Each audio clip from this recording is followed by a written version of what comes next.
5 rivers.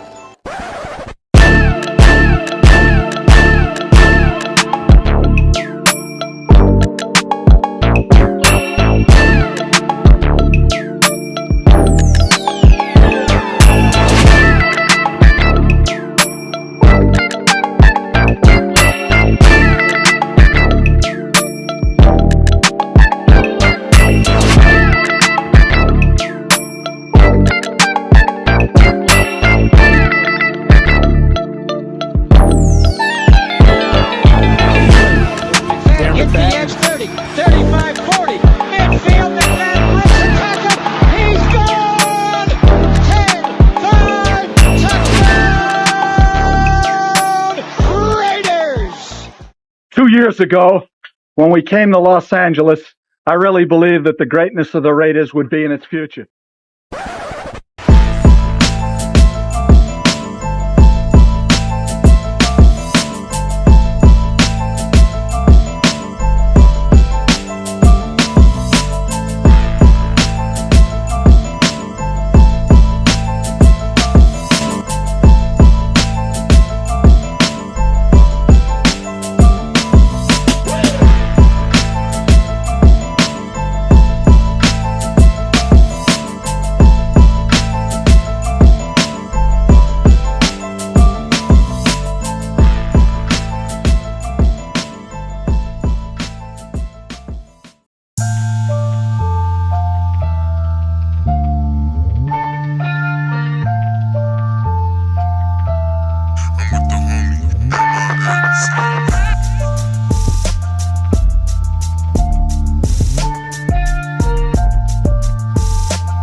We are back.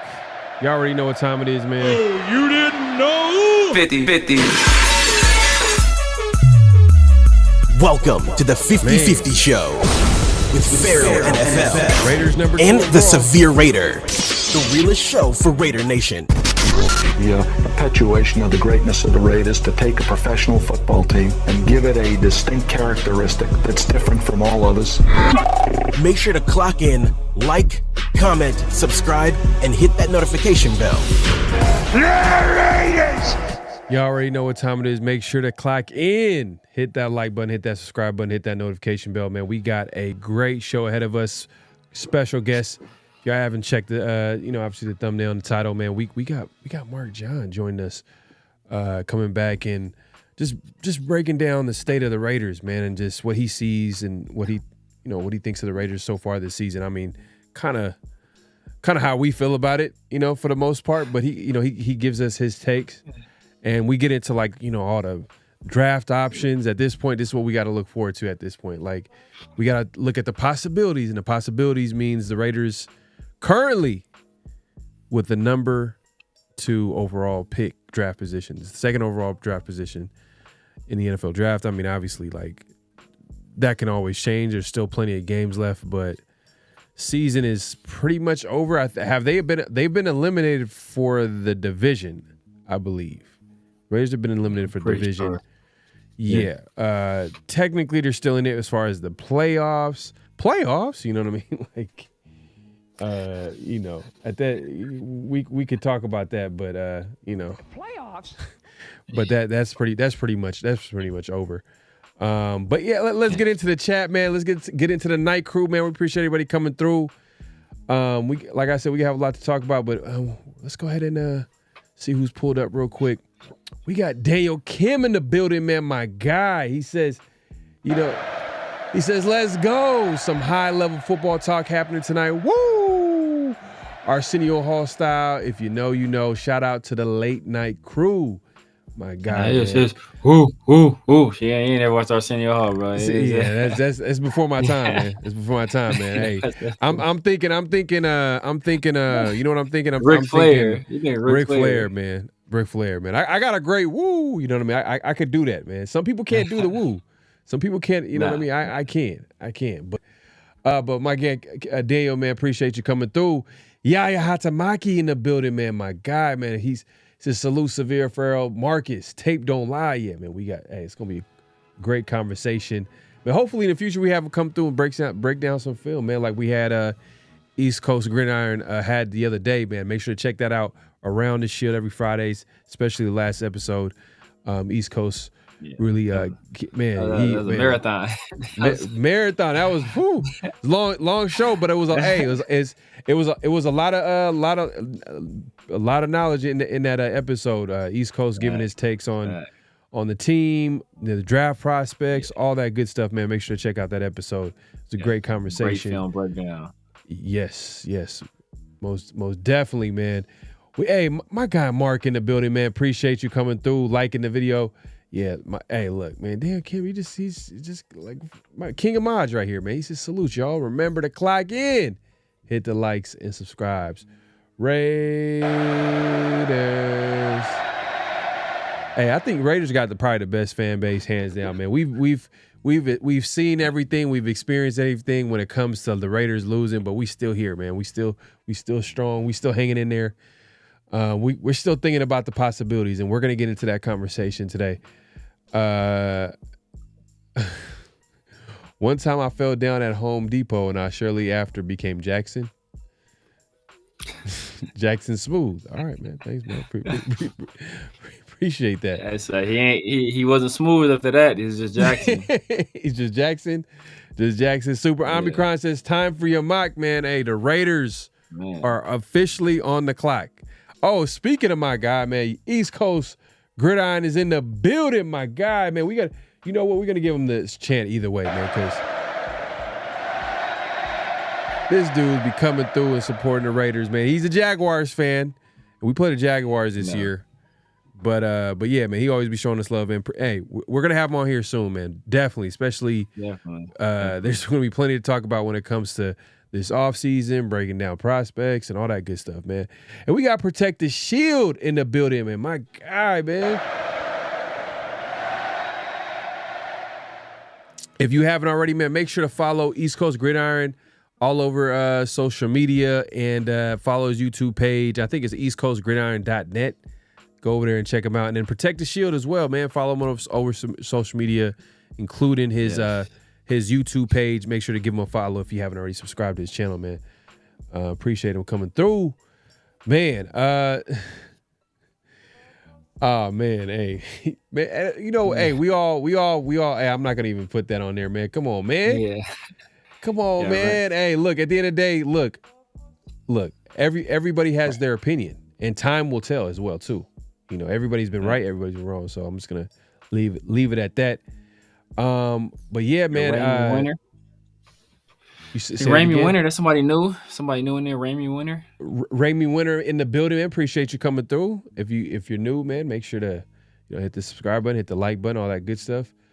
Yeah, man. So the Raiders end up losing their 7th straight game, and they're officially number 2 overall. I mean, did you check out the game, Severe? Did you know what I mean? Like, did you get a chance to watch the game on Sunday? Yeah, that's homework. Yeah, I did my homework. You did your homework? All right, you know what? I respect it. I respect it, man. Hey, some people just they're taking vacations. You know what I mean? They're taking vacations. They just like, you know what? At this the Raiders, point, they're taking vacations. The Raiders, yeah. Hey, you know what? I didn't want to say it, but yeah, the Raiders are taking vacations for sure, man. But yeah, man. Hey, look.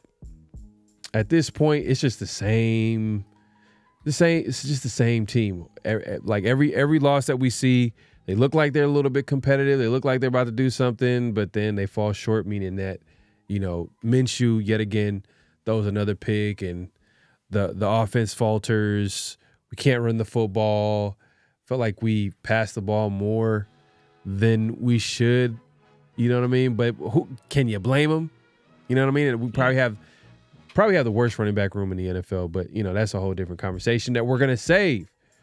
Like I said, we got Marcus in the building, man. So we're gonna go ahead and play that interview, man. We'll be right back, man. Stay tuned. We got a special guest. Here when we got Marcus from Tape Don't Lie, man. My guy, I appreciate him coming through. We got a lot to talk about, man. I think the last time we spoke was during the off season, before the season. So I don't know. And I remember you. And we'll get into everything Raiders in a real quick, but I just remember you before the season started. One of the biggest thing you called it too. You called it Lou Getsy. You was concerned about Lou Getsy, and then he ended up getting fired, and I was too. But you really kind of dug into the tape and you broke that down. I mean, what were your thoughts? Let's just get into it, man. What were your thoughts of the season so far? For this season, man, it's been disappointing. I guess it's more about the defense for me. It's been more disappointing. I mean, they got a lot of injuries. That's probably the biggest factor because, even going into the season, you were expecting them to kind of have like a defense that kind of help the offense and help them win games. Mm-hmm. But at this point, it kind of feels like that they're not really in that area right now where it feels like they're just kind of just bad on both sides of the ball. They're giving up like 30 points a game. And then then the offense, I talked about this before the season. It just wasn't designed for these quarterbacks. Luke Getsy like to throw deep down the field. Gardner Minshew can't do that. So when you see Scott Turner come in, you kind of put in a new different offense for Minshew where he can kind of get the ball out of his hands quicker.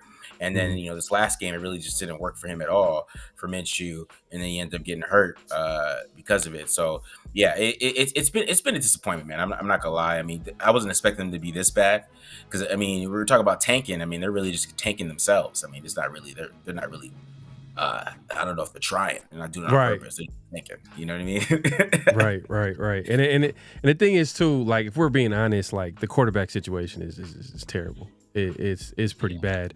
And I know you weren't the biggest Minshew fan. You were more of an AOC guy. Do you think that anything would have changed if AOC started the season, or did you agree with the move with Minshew just because of the O-line issues early in the season? Yeah, I don't know. I don't think anything really would have changed. I think, especially with how the defense is playing, I think maybe earlier in the season, maybe they play better versus the Chargers, maybe, but they probably don't beat the Ravens though. You know what I'm saying? So it's hard to say at the beginning of the year that AOC would have played better. It's just more about like this team just kind of just being off. They're just not good. So I don't know if AOC like takes them to another level. Like how many wins does AOC add to this team when you really think about it? You know what I mean? Like how many wins does he really add?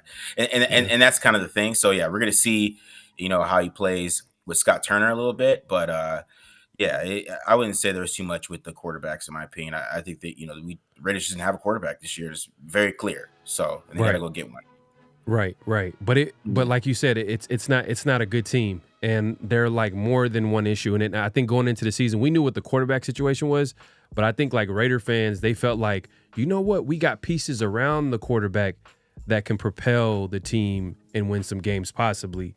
The defense, how it played late last season to going into this year. Obviously that won AP the job. We thought that the defense was going to go take it another level. That didn't happen, due to injuries, players not really taking that next step, whatever you want to call it. But let's talk about that real quick. Are you disappointed in the defense, or do you feel like it's more so injuries? I think it's mostly injuries. If we want to keep it real, if they'd had Wilkins and Kuntz, I mean, the D line would be a whole lot better, right? Maybe getting a whole lot more pressure. I mean, even the first Broncos game, you think about it. I mean, Wilkins was dominating the first half. He gets hurt, and Yeah. then they end up giving up like almost 30, 40 points. So it has he was a big factor coming out. I mean, I think if they just had him, they would have been fine. But at this point, the injuries are just piling up. I mean, they're piling up in the secondary. I mean, analytically, they're 27th in EPA versus the pass.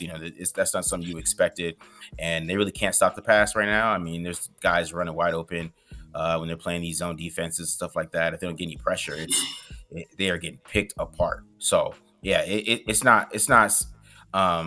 is mostly injuries, but it's still disappointing how they're playing. And I see Patrick Graham, do some things and mix it up, but this year it's not working for him right now. But it's been disappointing on that side. There's a lot more excuses for them, in my opinion. I think if they bring back Michael Kuntz next year, or even if they feel like they don't want to do that and they go add another pass rusher, or they still got Christian Wilkins and Max Crosby, and Wilkins will be healthy, and I think it'd make a difference. Okay. So it sounds like most of the disappointment is on offense, is what you're saying. It's not just. Yeah. I mean, this defense is disappointing. I guess I was expecting them to run the ball better, right? I think that was kind of a big thing. I just think on offense, like, you really didn't expect them to kind of really be like a top 15, top 10 offense, in my opinion. So I'm not too disappointed in them. But I am really disappointed in the run game. I thought the run game would be better. It was better this week when they switched running backs. Kind of says a lot, but it just wasn't. Zamir White and Madison. He always is better off the bench. So if you got him playing first, it's like two different running backs. Like, I mean, he took the job from Zamir White being off the bench, but then he came back and started, and we find out why the Vikings let him go and why they didn't bring him back. So yeah, it's a little difficult with the disappointment with the offense because I really didn't expect too much, but I mean, they've been worse than I actually thought they were anyway. So yeah. I mean, go ahead, go Severe. One thing I want to ask you about in the run game is that I think earlier in the year, I've always pointed out, I think a lot of it had to do with our offensive line, especially Andre James struggling in the center of the offense.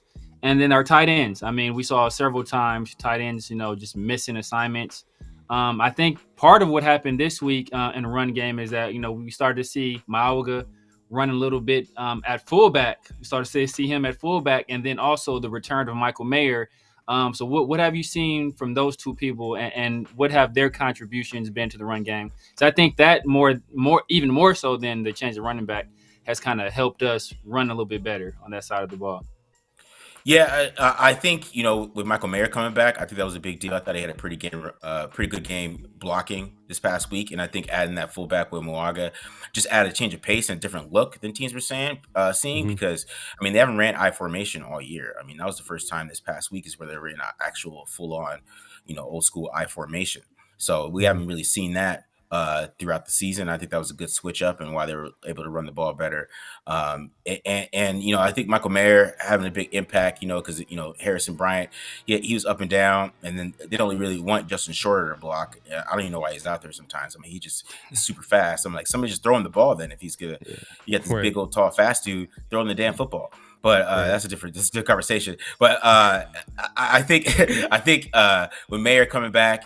And even moving JPJ to center makes a big deal. But I do think the running backs this week made a big difference. I think Sincere McCormick should be playing all the time. If you watch that film, I think he should be the guy. Like just the way he ran the ball, like you could tell that he is a natural running back. And it's just a natural thing for him to find holes. So I do think the change at running back made a little bit of difference. I don't know if they're going to stick with that. That's going to be a big question. But I hope they do. But we'll see. Yeah. But we'll see with that. But I do think the changes that you pointed out did make a big difference, especially them going I form. Mm-hmm.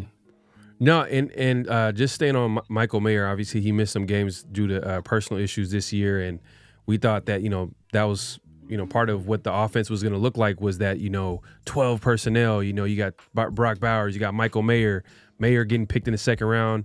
Brock Bowers getting picked this year, kind of a surprise pick, so to speak, just because we picked the tight end the year before, but he obviously was the best player on the board.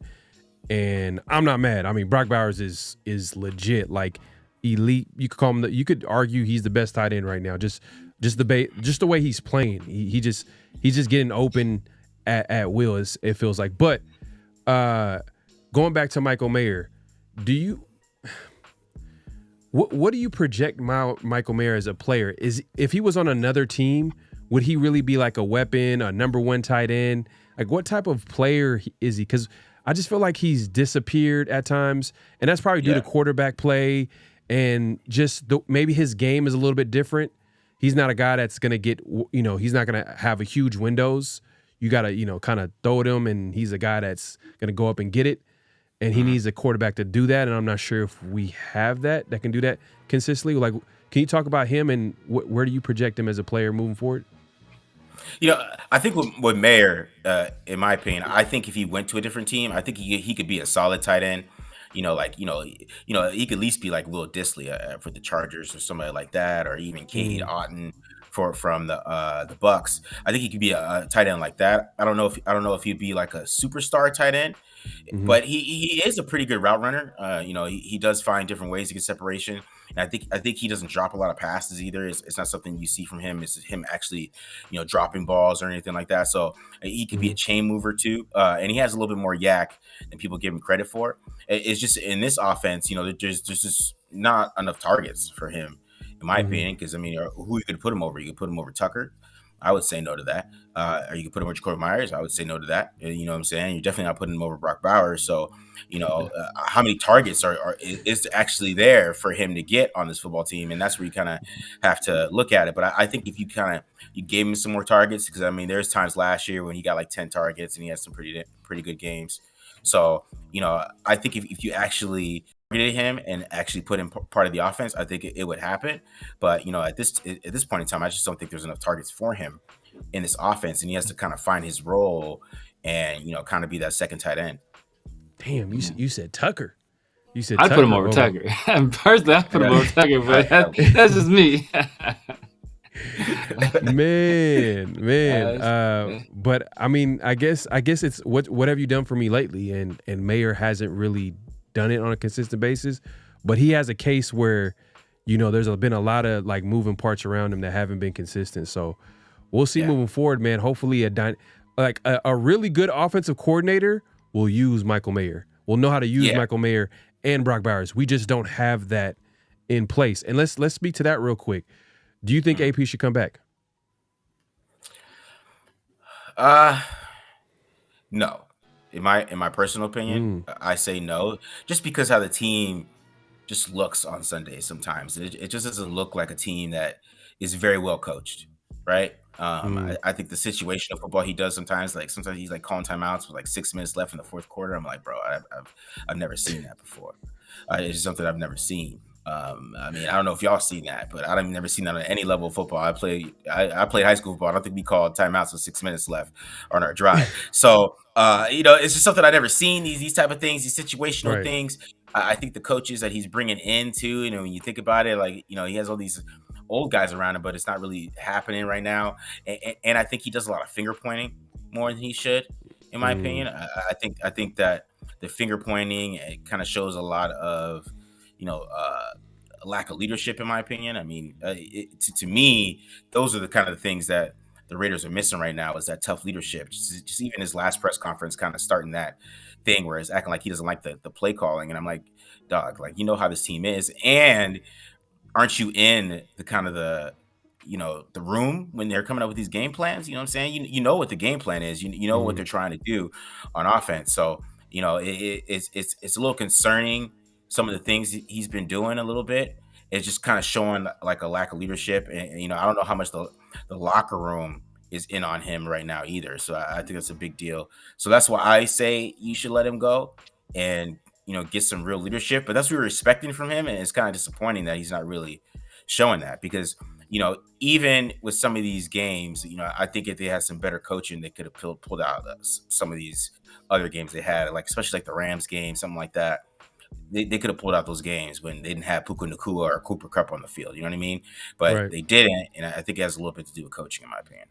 Yeah, there's a great clip, and we'll probably play it later in the show. But there's a great clip about when the the coach of the Lions. I'm forgetting his name, but he was asked how he was basically describing how important it is to build a great staff. And I think a guy like AP, he can't afford not to build a great staff. And I think if you really think about it, does he really have anybody innovative around him? You know what I mean? Obviously, offensively, no. You know what I mean? But like Patrick Graham, I guess, he's probably the best coach. You probably could argue he's probably the best coach on the team. I mean, if you want to give him the credit for how the defense played from last year up until, obviously going into the season. But the reason why I asked you, do you think AP should come back, was because if you said yes, I was going to ask you, who do you have as an offensive coordinator in mind? But in this case, you don't think he should come back. So then should they go with an offensive coach, or do you want them to go with a defensive coach?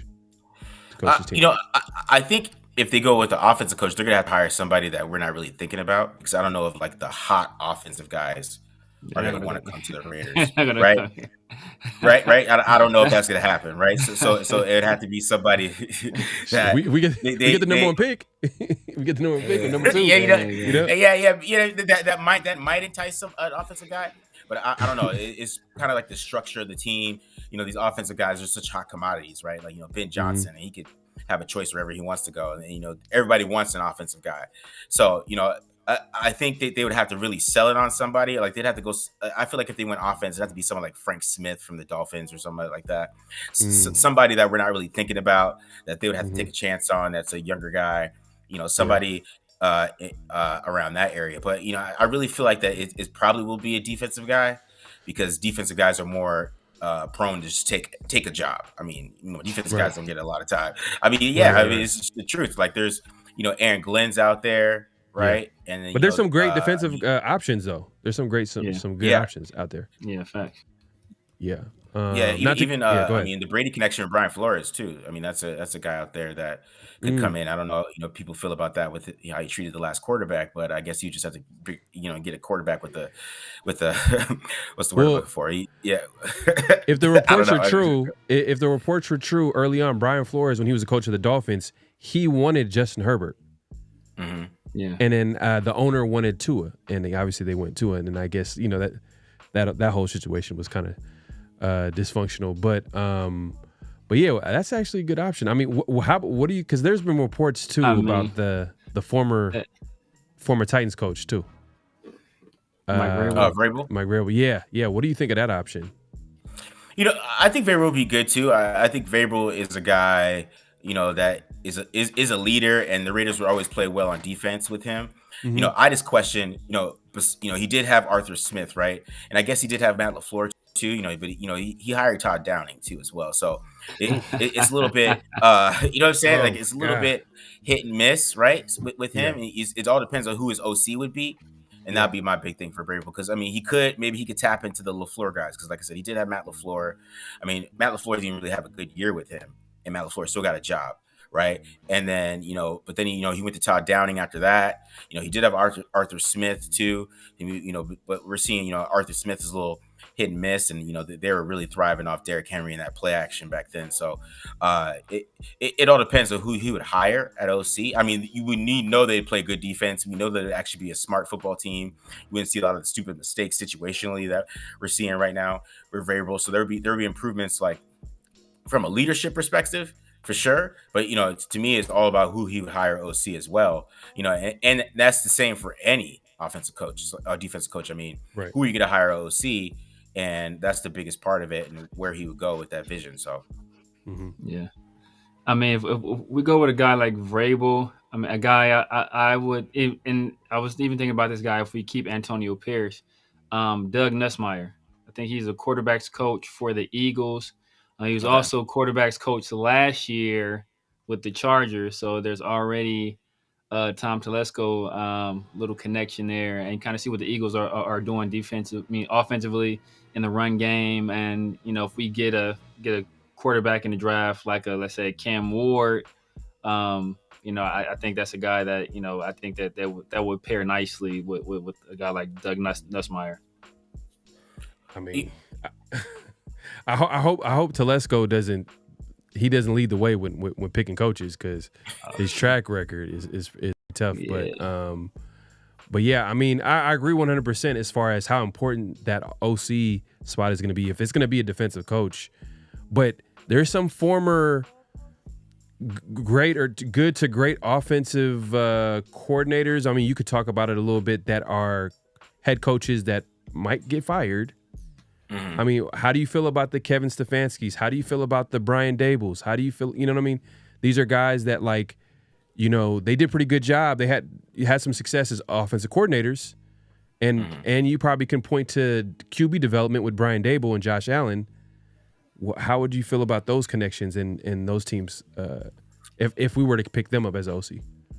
You know, I think Dable would be a good coach as OC. You know, I think he did a great job with Josh Allen, and you know, if they did get like a severe mention was like a Cam Ward or something, I know that Brian Dable could build an offense around him with the spread and do a lot of those things that he does really well, and you know, throw the ball downfield, be very explosive. I think that's something that Dable could do with somebody like Cam Ward and mix it up with him. You know, Stefanski is another guy too that you know, I don't know if Stefanski would get fired, but I mean, if he did, I don't know, he might get hired somewhere. I mean, the Raiders might end up hiring him as the coach. You know, he's that type of guy where he's been winning a lot, and maybe you feel like that.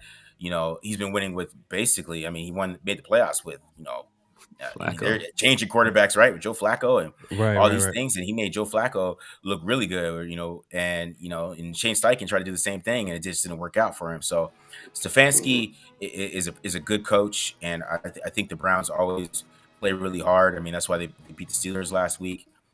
So he always is a good coach, and he might be somebody that if he gets fired, that he might be a head coach candidate for the Raiders altogether. So I think that would be the kind of different look for him, but I don't know if the Browns actually would do that. That'd be, you know, they might, but they try to want to go a different direction. But I would see him more as a coach, in my opinion. But you know, I do like what Severe said. I do like going with the Eagles quarterback coach and kind of doing, you know, kind of bringing what Kellen Moore does too, because I think they have a great idea of what, you know, spread football is like, and having somebody that could play spread football as well.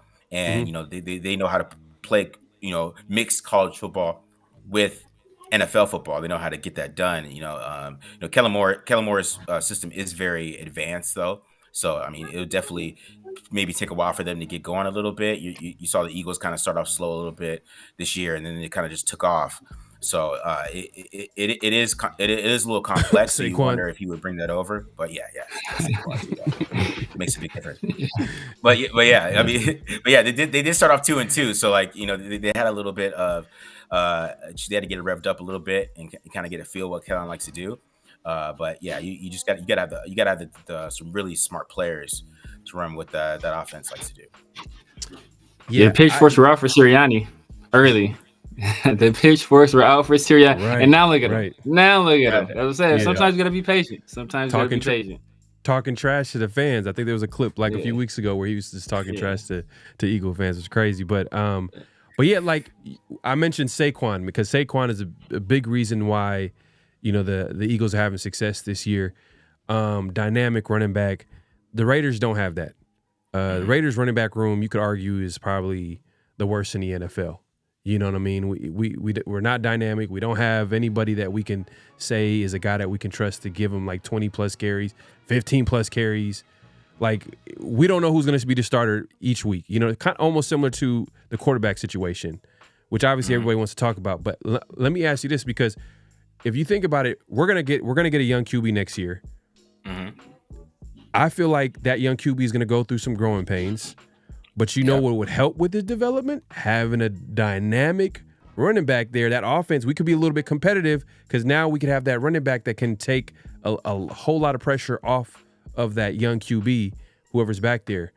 Is there anybody that you're looking at that you think, like, man, the Raiders can get in the second round? I mean, I know everybody's talking about, you know, Ashawn Genty and all those guys, but like, is there anybody else that we haven't been thought about? Because I feel like this possibly might be a good running back class.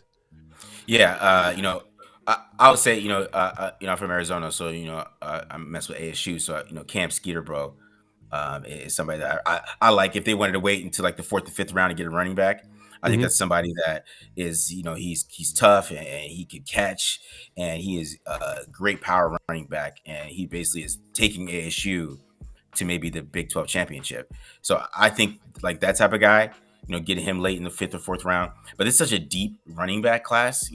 There's a dude from, I can't really think of these guys' names right now. I'm gonna tell you right now, but there's a dude from Rutgers who's really good. I think it's like Kyle Mina guy or something like that. Kyle yeah. He can run too. He can run the ball. North Carolina running back. I can't think of his exact name either. Hampton. He's really good too. So this class is deep at running back. I mean, you can talk about like Henderson. Yeah, that's what I was about to say. Henderson. Shout out Raider Ray. He mentioned Caleb Johnson. Caleb Johnson. Caleb Johnson, from Iowa. Yeah. I mean, I'm kind of biased against him because I watched a pretty porous UCLA defense shut him down. So I'm kind of biased against him. But he was killing before. Before that, if it wasn't for Austin Genty, he would probably been like in the conversation for the Doak Walker Award. So he was killing before that game. But I saw that game like happen in real time, and it was like I wasn't too impressed with what I saw from him. Man, I mean, look, I wouldn't mind. I know this might be crazy, but like, look, Derrick Henry came in the 2nd round. If the best player available is a running back, are you passing on that, Marcus? Are you passing on it, or are you waiting until the 4th, 5th round where we get a Dylan Lobby? It might be a Dylan Lobby, but it might be somebody else that could be serviceable. Because Dylan Lobby, go ahead. To me, it all depends on what they do in free agency, maybe. But I would say if the best player on your board is a running back, you should take it. I mean, we're obviously seeing Telesco is going to take the best player on his board, right? I mean, so if the best player on your board is a running back, and you look at your board and you're like, okay, because they need a running back, right? And I think they actually get a running back in the draft if you hit on him early. Because I mean, most of the best running backs in this league are first, second, and third round picks. If you look around, I mean, you get past the 3rd round, you'll find a couple guys that feed in there, but like even like J.K. Dobbins, and he's 2nd round, right? And you can see what he's doing now. Man, LA didn't work out in Baltimore, right? Right, but he's still 2nd round, right? Jonathan Taylor, Derrick Henry, Josh Jacobs, Saquon Barkley. I keep going, right? They're higher running back draft picks. So, the value of drafting running back in the 1st round might not feel good. But when you get to the 2nd and 3rd round and that guy is the best guy on your board, you want to take those guys because they can, especially if you have a young quarterback. Because when you have a young quarterback, you got to be able to run the ball. And I think that's a big problem with what you're seeing with like C.J. Stroud. And I mean, the Texans can run the ball pretty well. But, the Texans put this whole team around him, and he's 22, and they're like, okay, throw the ball 40 times. And I think you can see what's happening with C.J. Stroud a little bit with that because, these guys are coming out pretty young, and I think these guys this year are going to come out a little older. But still, you want to have that running game behind them where they're able to be consistent and, get play action, give them easy looks because, the NFL defense is this stuff you never seen before because, I was seeing stuff Van Joseph's been doing this past week, and I was like, what the hell is that? So, you know what I'm saying? Like, there's different types of things these guys do in the NFL, and it's nothing like it is in college. So these guys are going to have some growing pains, and you got to expect it to happen. There's one thing I will say about every running back you just named. I want to say every single one of them. Every single one of them. I want to say all the ones you said that are good. All of them drafted in the 1st and 2nd round. All of them on teams that are not their original teams because bad teams aren't in position to draft running backs. That's a luxury position to draft higher. So those teams get set, get built, and then they add a running back later. That's what the good teams are doing. So I don't think we're in a position to draft a running back early in the draft. I think we need to focus on other things, namely offensive line. I think we can upgrade guard. I think Parham is the issue there. We upgrade. We need another wide receiver as well. Like I'm drafting a wide receiver before I'm drafting a running back. Yeah, I mean, you got a point, but it was more the question if it's the best player available on the board. Because I really don't want them to draft a running back early because I think they got a lot more holes, and even on the defense side of the ball, I mean, there's linebacker. They just have a lot more holes on this team than having to get a running back as a luxury. But it all depends. I mean, Tom Telesco is going to go with the best on his board, and we know that at this point. So especially in the 1st and 2nd round. So if there is a guy there, he might do it. But I do agree with you, Severe. Like I think there is more holes in this team they got to fill. than taking a running back that early. So that's, I would like them, if they did do that, to kind of take one in like the 4th or the 5th or something like that. Right. In a perfect world, we could find a guy in the 4th and 5th. But I'm just saying, man, I think Bucky Irvin, 4th round. Tyrone Tracy, 4th round. I want to say it could both guys we like. Yeah. It could work, but our running back room is terrible. Like it's terrible. Like Zamir White is. I mean, do you really want to gamble on Zamir White being the starting running back next year? No, I think maybe he can. Is he coming back? Right? Is he? What I'm saying is, I know this is like years ago, but I just remember those teams where the Raiders, because Raiders didn't have a quarterback for a long time pre-Derek Carr, but that one stretch when they just added a dynamic running back, it made the team so much better on offense. It just made a huge difference, and that was Darren McFadden. And we had quarterbacks like Bruce Gradkowski and Jamarcus Russell and Jason Campbell. We finally settled with him, but even Jason Campbell was more of a game manager type, but we were able to be more we look pretty solid. I mean, injuries kind of messed up Darren McFadden's career, but I'm just saying, even fast forward to 2024, Derrick Henry, man, look how that Ravens offense is looking with Derrick Henry. Look at the best offense arguably in the league is probably, I don't know, Lions maybe. Look how dynamic their room is. So I think that, I know that the value of the running back position is not where it once was, but I just think, man, like if we're in the 2nd round or even 3rd, best player on the board is a running back and he's dynamic, where Marcus, you just mentioned Jonathan Taylor, the Derrick Henrys, you could keep going with the list of running backs that went in the 2nd or 3rd. I would say 2nd round. Like I really think that there's a good chance you can get like someone dynamic back there. And if he's the best player on the board, I 100% agree. Like, we should go take him. But obviously, if he's not, we have a lot of other holes. So I don't want us to go. And if Telesco's still the GM, because there's been weird reports saying that, he might be gone as well as AP. You know what I mean? That might be a situation, which is, all hail Tom Brady. You know what I mean? Who knows? Who knows at this point? But let's talk about some of the quarterbacks. Like, what quarterbacks are you that you like coming up in this draft, or some of the quarterbacks you think that no one really is talking about like that? Because I know the Cam Wards, the Shador are like the big quarterbacks people are talking about going into draft. What are quarterbacks that you like that you kind of been keeping tabs on? One guy I've been keeping tabs on is Jalen Monroe. He had a really bad game this past week, but it was funny. Like I was talking him up because I watched his game against Georgia, and his game against LSU, and I think there's some upside to him that because I think he has pretty good feel in the pocket. And and a lot of those things where he can maybe develop into somebody that could become a really dangerous guy who could also throw from the pocket. I think there is that upside with him, and of course he's just so dynamic with the ball in his hands. He definitely kind of reminds me of like a poor Jalen Hurts in my opinion, but just a little bit faster. So I do like Monroe. It's tough with this quarterback class, man, because after Shedeur Sanders and Cam Ward, it just gets a little spooky. I'm not gonna lie. It's just not that deep. Where where the Raiders are picking at, where I even really want to look at these other guys. They're like, how deep am I going to go into this draft when I know they're going to be picking in the top 3? I mean, they're obviously going to get one of these top 2 guys, but it does get a little spooky. Like, I don't know who's going to come out. Because I like Nussmeier for a little bit, but then he kind of fell off, and then but he's too young for me. He doesn't have enough snaps in college. I wouldn't want to do that. People are talking about Curtis Rourke, and then you kind of saw how he looked this week when he played exactly a real team. He played a real team. He's like, right? They don't like the same, right? So and so it's kind of difficult with this quarterback class with the depth of it. And there's always Carson Beck lurking. That's the guy who scares me to death. He's lurking. My God, no. Yeah, you're right. And the thing is like we're talking about that on Friday Night Live. He's the big toe white guy, right? Yeah, big toe white guy from Georgia.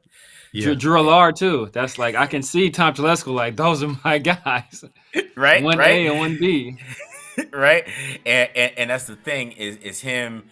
He has a chance because he makes playoffs, right? They're playing the playoffs, and he goes in there, and I think they got a weak opponent, week one, somebody that can definitely beat. But if they go in there, they beat Oregon, and he plays well. He's back in it, right? And he is. If you're not a fan of Carson Beck, that's the guy that I am terrified of a little bit. I mean, but there's some things Carson Beck does that I'm like, okay, maybe you'd be a better NFL quarterback than you are a college quarterback.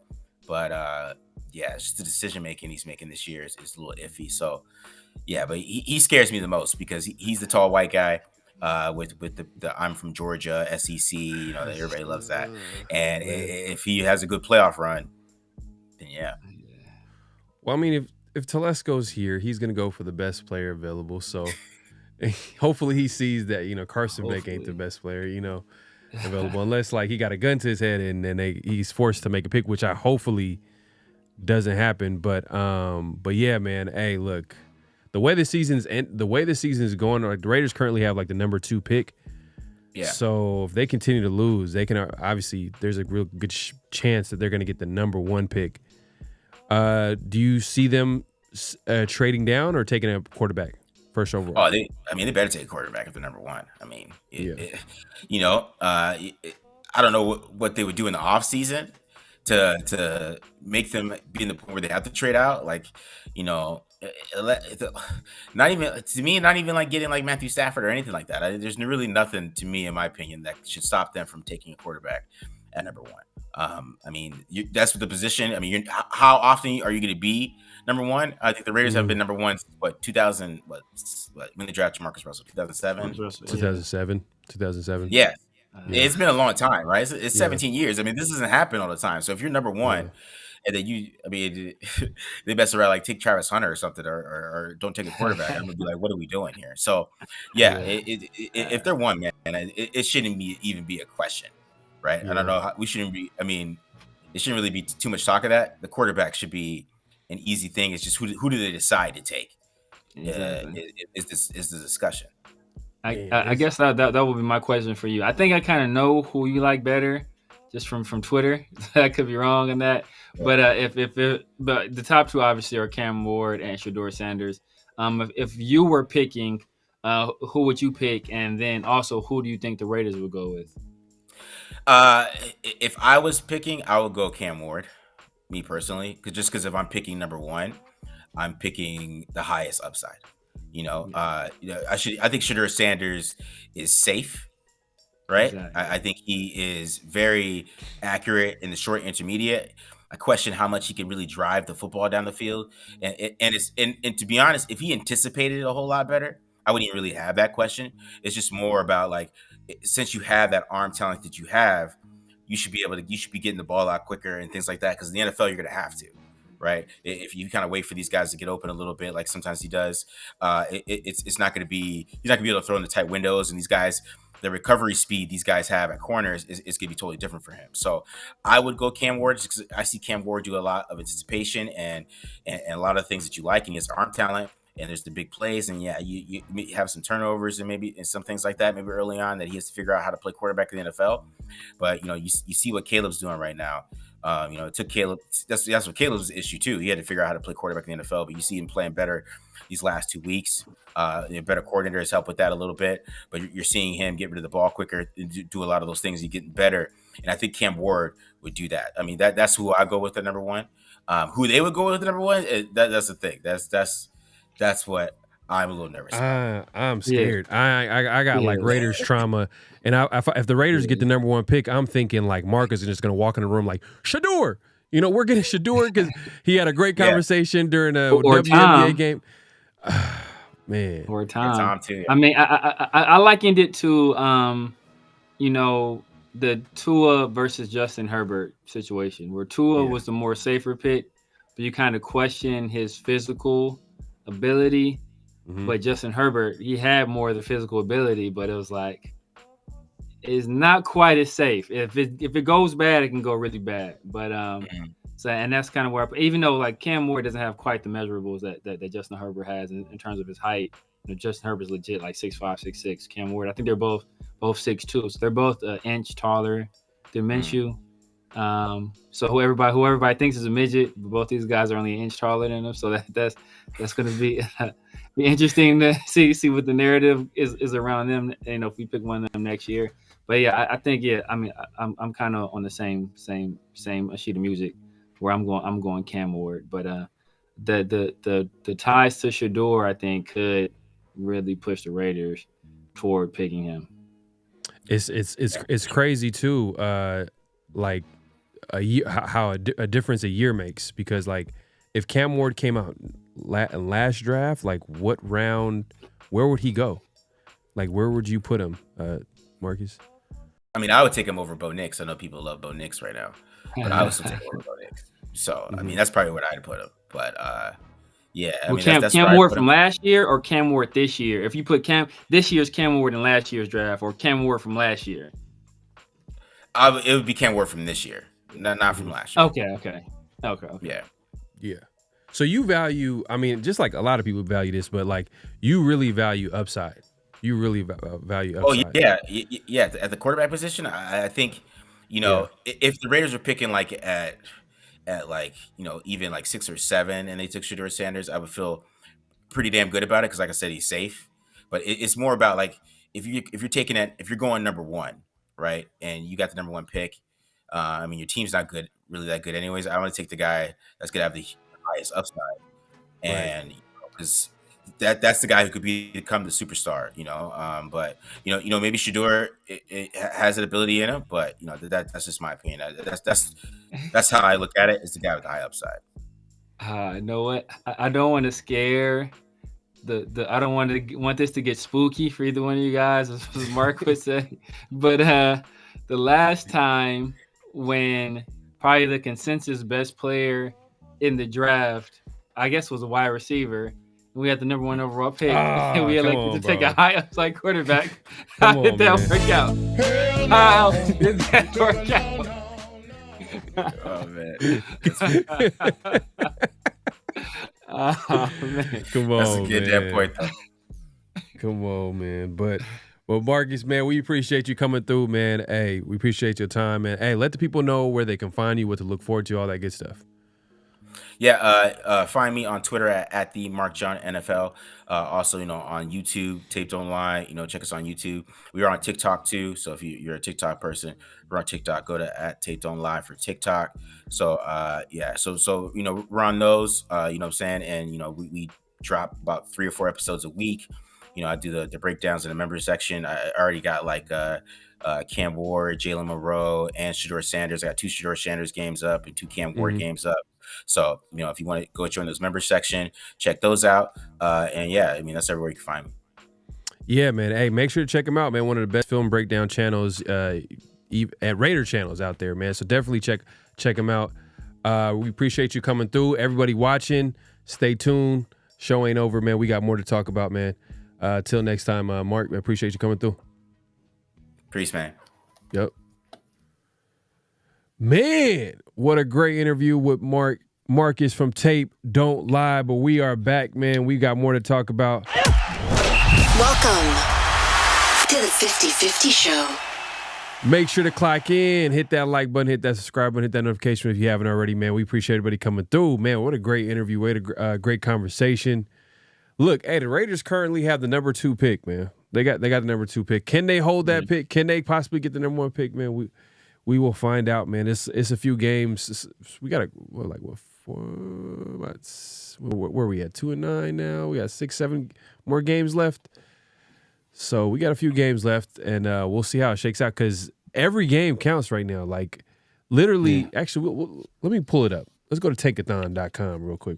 Let's go check out Tankathon to see how it's looking, because it's literally one game separating like the entire top 10 almost.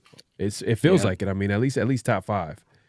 Let me put this up. But there's a lot of tiebreakers too, due to strength of schedule. So yeah, and I think the Raiders at the end of the Sunday, they were number 3, and the Ravens. I think they're more than number 2. I think they moved up to number 2 because of after the Ravens game. Yeah, the Ravens game on Monday Night Football. Let's see here. Let me. go ahead and put this up here.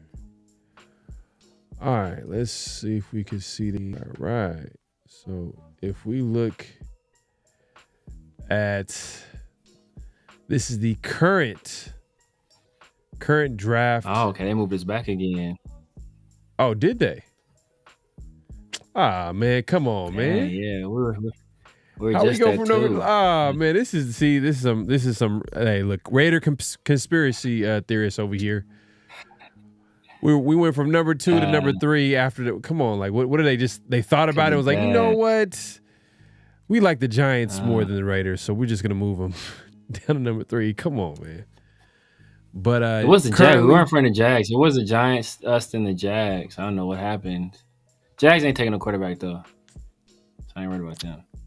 Yeah. I mean, they just gave that huge contract to Lawrence and Trevor Lawrence. Do they?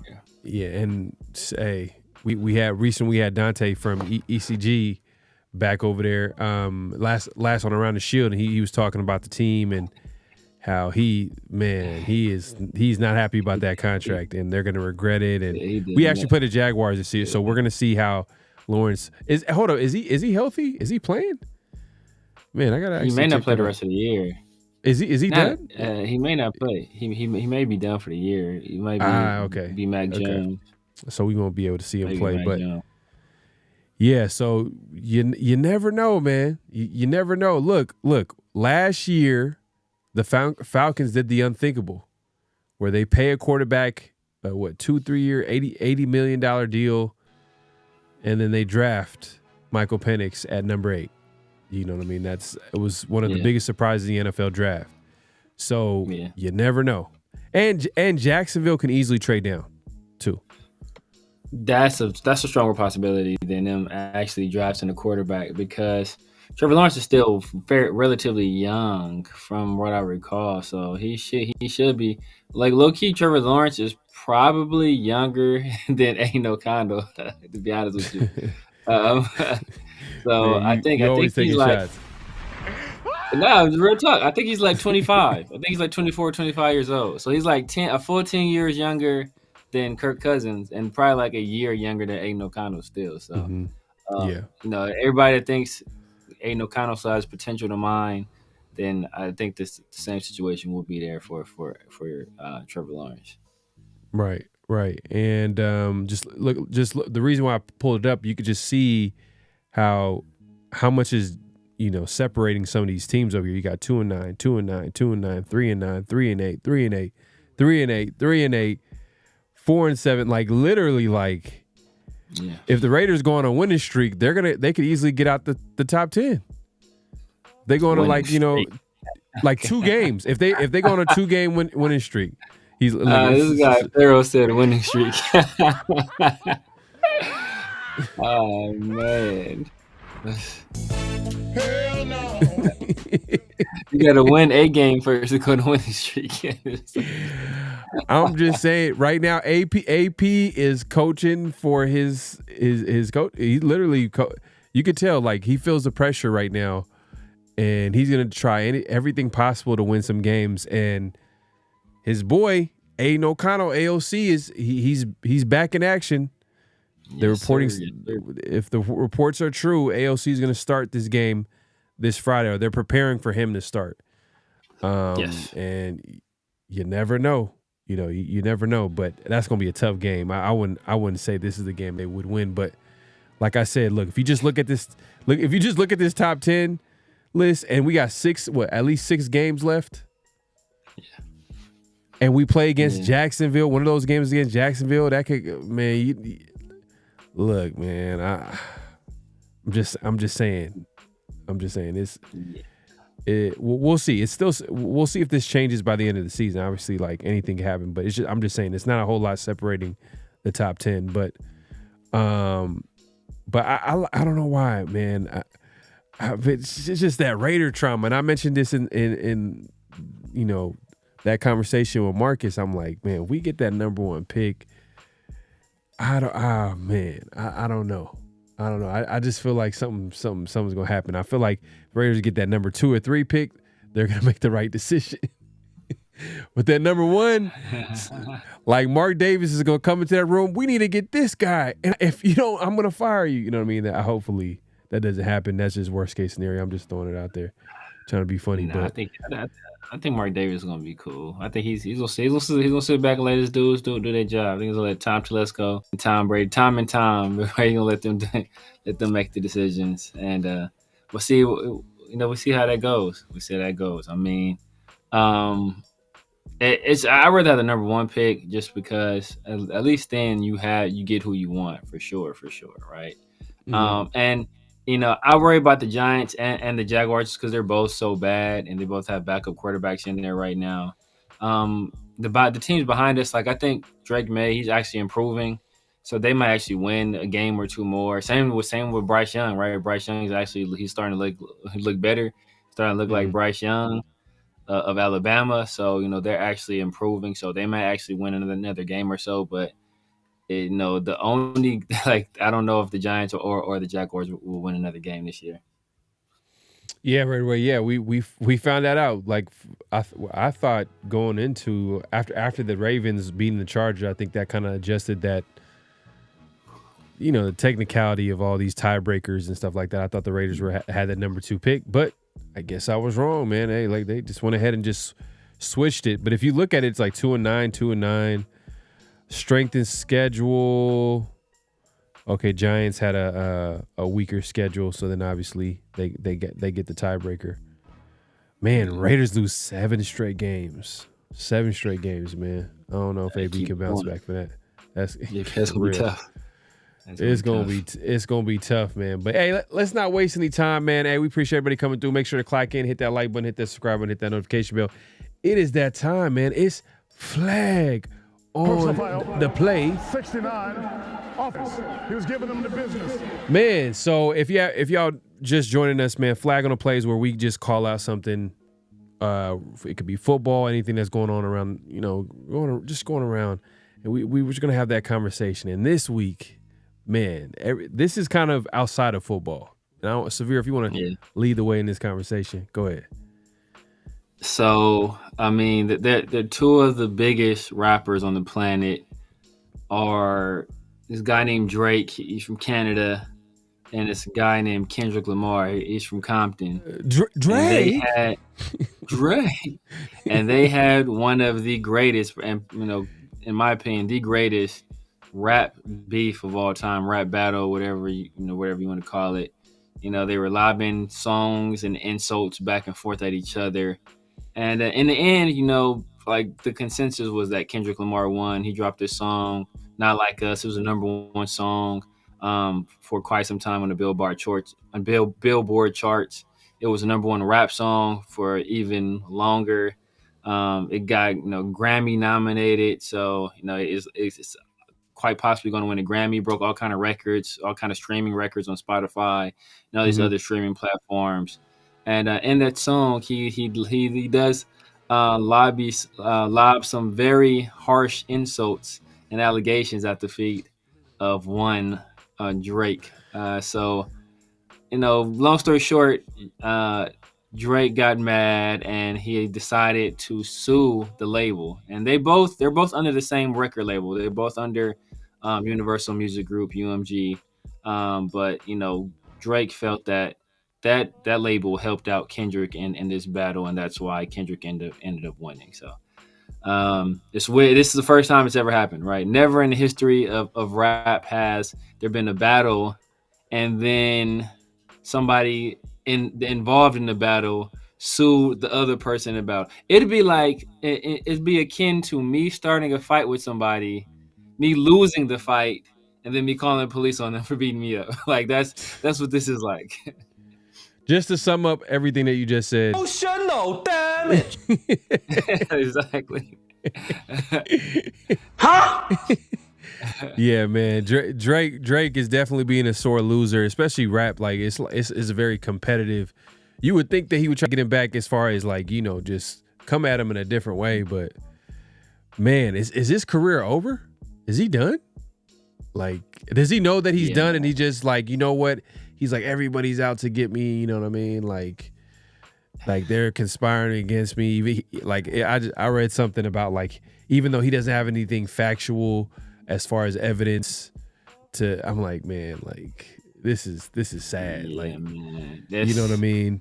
I don't know. Do you think there's anybody in his team that's letting him know like, hey, look, just take the L, just move on, just make good music, just keep moving. But it's just, man, I don't think we've seen anything like this before. You know what I mean? With social media, the internet, like the whole world was just pointing and laughing at Drake basically.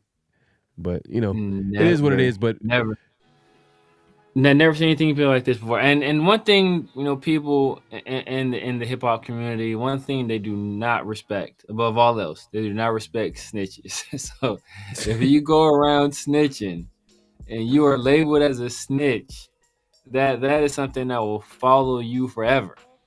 So that's going to be a hard label to shake. People already felt some kind of way about Drake just as a person. They already felt he wasn't like hip hop. He was more pop-ish. There's already questions about certain things he did that caused people to question other aspects of his lifestyle. And you going around doing stuff like that, it's just all only going to feed into that narrative. So yeah, man, I think he's done. I think we're done here. He's done, man. He's done, man. Drake is man, and the victory tour continues for Kendrick Lamar, man. He just dropped the album like recently, man. It was pretty dope. And then also Kendrick Lamar is gonna be performing at the Super Bowl halftime, and that's gonna be wild. And you got, man, it's when it rains, it pours. But yeah, Drake definitely gets the for real, man. Drake definitely gets the flag on the play this week, but we're not done yet. We're not done yet, man. So the next flag on the play is actually your boy Malik Nabers. Yeah. He was out here, he had a little locker room interview rant, you know what I mean? With So let's go ahead and just take a look and see what's going on, man. Here we go. Oh man. So here we go. So this is Malik Nabers, wide receiver for the Giants. You know, the guy that came out of LSU. He went number 4 overall, number 3 overall. No, he went 4th. He went 4th overall, I believe. 4. Yeah. So big time, word of the day, dynamic receiver. But he's definitely not happy. And let's see what he had to say. It ain't the quarterback. Same outcome when we had DJ at quarterback. So just a little bit of context. They're asking him about the, obviously they had some offensive struggles, and recently, Daniel Jones was benched, and apparently he was released. Right? Daniel Jones was released. So, and yes.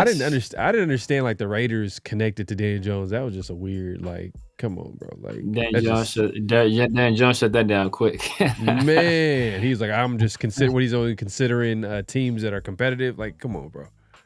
Yeah, even Daniel Jones should get flag on the play. Like, who's gonna consider trash ass? I'm gonna be honest. Like, he's not that good. He's not that good, man. He's not that good. But here's Malik Nabers. He's vouching for him. It ain't the quarterback. Same outcome when we had DJ at quarterback. I mean, take a look. It ain't the quarterback. So what do you think? What is it? I don't know what it is. Everybody know better than me. Is it the play call? We'll take 3 more. I don't know. I don't know what it is. I know I'm tired of losing. It ain't the quarterback. Same outcome. First of all, I just want to say, bro, I hate like, I don't know why it was just annoying me. It's the way he was chewing the gum. It's a flag on that gum chewing. Man, flag on the play on the gum chewing, but also like, what's he talking about here, man? Go ahead and break this down. So I mean, like just a little bit before that, he was just saying that he was upset because he wasn't getting the ball early in the game. They didn't start throwing the ball until they were already down 30, and then they said like who's to blame for that? He's like, man, I don't know. You got to ask Daves. I think it's talking about Brian Daboll. And then it went to that part where it's like, you know what? He's like, it's not the QBs. It's not the QB. Same thing was happening when DJ was here. It's not the QBs. And then when you see when they asked him, was it play calling? He was like, he didn't say nothing. He was like, then asked some other questions. He's like, look, man, I don't know. Everybody know better than me. I don't know. So obviously he's not happy with Brian Daboll. And, you know, after this happened, Brian Daboll went and they had a conversation and they kind of smoothed things out. He actually had another presser today. I don't think he really backed off as much, but he basically said, look, they want me to be vocal. They told me I could be vocal, so that's what I'm going to do, type stuff. So he's not really, you know, he's not really backing off of that point. And I think everybody in New York knows that Brian Daboll is going to be gone. I'm surprised that he didn't go before Salah, to be honest with you. Yeah, and you know what? Hey, it could work in the Raiders' favor. So, you know, just like we had that conversation earlier with Marcus, we were talking about, you know, hey, look, if AP doesn't come back and they hire a coach, there's a high possibility that the replacement is going to be another defensive head coach. It's going to be hard to probably lure a top offensive option or an offensive coach to the team. So if we go with another defensive head coach, Brian Daboll gets fired, and he's sometimes there's such a thing as, you know, great offense coordinators or good offense coordinators don't make good head coaches. Exactly. And Brian Daboll might be one of those. And I think it might be a good hire, especially because you'll have a little bit of stability at that spot. Because, you know, if he comes in, the offense is solid. You draft a young QB. Brian Daboll's not going to be hired again as a head coach, like not anytime soon. Yeah. He needs some, probably a couple 2 to 3 years, maybe going back to OC and having some success before even a team even considers to hire him as a coach again. And this is if he gets fired, but there's a high, like, look, if your star receiver who was just drafted 4th overall, you know what I mean, big time receiver, if he's like calling you out like that, it's like, man. And, you know, they just had a failed experiment with Daniel Jones. You know, people were questioning if he was going to come back last year. So now there's a good chance he might not come back this year. If he doesn't, I think the Raiders, man, that would be a nice little, as an offensive coordinator, I'm just saying, as an OC. I'm not saying as a head coach. But yeah, man, hey, make sure to clock in, hit that like button, hit that subscribe button, hit that notification bell. Leo, man, hey, you right. We ain't tanking. We just suck, yo. Facts. Shout out to my guy Leo, man. If you haven't subbed to Leo, he does great work over there, man. He has a great pod. Him does a solo joint. Does one with my guy Rundown. He also does one with MC Raider as well. Make sure y'all check him out, man. Some really good content. He also has some dope merch too. Some dope merch.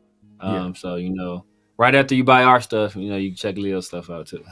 Facts, 100%, man. Yeah, make sure to check out Leo's stuff, man. He's out there hustling, man. We respect it. One of the Raider content creators. So if you haven't subscribed and follow him on social media, go ahead and do so. But yeah, man. Hey, look. Zulini says, if anybody, I'm worried about the Giants at this point. Are you a Giants fan, Zulini? No, you're worried about the Giants, like in terms of being in front of us. Oh yeah. Yeah, definitely. Because most likely they're going to get a. What do you mean most likely? They're going to get a quarterback. They're going to get a quarterback. They just got rid of the only quarterback where you could have argued and said, oh, they might not pick one. I was surprised they didn't do it last year. Because the Giants the Giants picked, they picked 4th overall. So they picked Malik Nabers. Yeah, they picked Malik Nabers. They had the opportunity. I think they probably tried, but they knew that they couldn't probably get up to number 4. Because I mean, Commanders had the 2nd overall pick. They knew that they were not going to get to that spot. Yeah, but they're interdivision too, so they're not going to trade them. It wasn't going to happen. So they just kept it real. They were like, you know what? But they could have traded back. They could have got Penix. You know what I mean? Like Penix could have been an option. Maybe not. Maybe they weren't comfortable taking him at number 4, but they could have traded back. Shit, I would have taken him before. Reese Rock, man. Hey, man, you hilarious. So he says, Mark has a 26-year-old blonde, Charles Barkley. Guarantee he ain't paying the Raiders no real attention, man. Hey, man. He put up to the last game with like two or three baddies. Nah, you know what? Hey, you never know, man. You never know, man. Mark is involved with the team. He's way more hands-on than you think, to be honest with you, as far as the team, man. Like, don't get it twisted, man. He's not dealing with the Raiders like he is with his WNBA team. His WNBA team, he has it running itself, which I feel like he needs to do with the Raiders, but for some reason he hasn't done it yet. But who knows, man? Moving forward, man. Tom Brady sounds like he's gonna have a good say of who's gonna be running that franchise. Man, we got we'll be 2 or 3, I think, by the end of the season. Oh, you talking about draft position? Draft position, yeah. Oh, that's actually a good little. We should play odds on that. That'd be good if anybody likes playing odds. Play the odds on that. Oh yeah, I forgot. We're gonna talk about it around the show, the game picks. I want to see how we did this week. I got to tally up the wins. I think you might have picked up one more game on me. I think you might have picked up one more on me. Oh, don't say that. Don't say that. Don't say that, man. Because the 49ers, bro, the fools last minute announced everybody. I'm like, you bums. Last minute you announced ain't nobody starting. I'm like, yeah. But teams do that. Team competitive advantage. That was trash. I'm like, you bums. If I know Brock Purdy ain't nobody playing, bro, I'd pick up the 49ers. Like, you lose. That's why I hate the 49ers. Oh man. East Coast says, I'm not a huge fan of Travis Hunter. He's better corner than wide receiver, but I like Scatabo. Oh, that's the dude. That's the running back from. Is that the running back from Arizona State? Yeah. Okay. Yeah, man. Hey, look, man. Look, we're gonna. Hey, Raiders. It looks like it's gonna be a good running back draft. So we might be able to get one in the second and third round for sure. But we'll see. We'll see. Man, look, but yeah, let's move it along real quick, man. We see everybody pulling. The chat is going crazy right now. I'm trying to catch up. But let's move it along to notable quotables. This is where we get into quotes that we hear that we feel like is worthy of just talking about. And the first quote, if you want to go ahead and give an intro to this. Yeah, man. So Mel Kiper has him and Mike Greenberg, and I forget the other guy's name. Before Mel Kiper, you know what? We're gonna actually play. Before Mel Kiper, you know what? We're gonna actually play. We're gonna actually play. My bad, y'all. I had it up. Let's see. This so I'll give the intro. My bad. So it was actually the head coach for the Lions, and he talks about one of the biggest keys to success as a head coach. And here he goes. And the most important thing that a head coach does is hire his staff. And it's about your staff and the people around you, because without the right staff, you are nothing, in my opinion. At least I know for sure for me. You have to lean on those guys. And so be able to get him back is huge, man. He's a hard worker. He's creative. He's smart. He knows how to communicate. And he alleviates a lot of pressure on me. I sleep real good at night knowing that he's the head of that offense. And the most important. So there goes Dan Campbell, obviously talking about offensive coordinator Ben Johnson and his value to the team. Hey, man. Look.